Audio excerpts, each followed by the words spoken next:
شكرا للشاعر حسني محمد الغيثرين على هذا التدخل. بطبيعة الحال هناك مجموعة من القضايا التي طرحت في جملة هذه التدخلات وبعض الاستفسارات، وحضرني هنا سؤال بطبيعة الحال لن أطرحه، ولكن سوف أتركه إلى نهاية هذه الأمسية. هو خاصة حينما استمعنا أمس إلى مجموعة من التجارب الشعرية النامية في صفوف التلاميذ، وكان هذا التنوع بين ما هو فصيح وبين ما هو زجري وبين ما هو حساني وبين ما هو أمازيغي.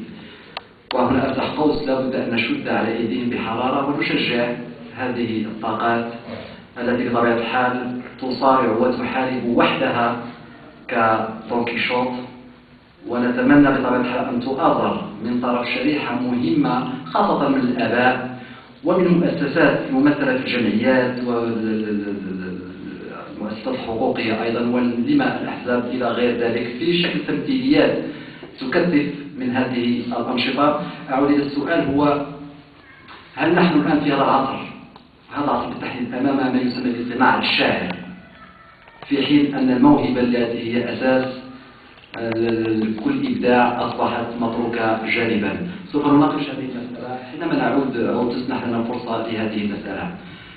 نستمر في التدخل.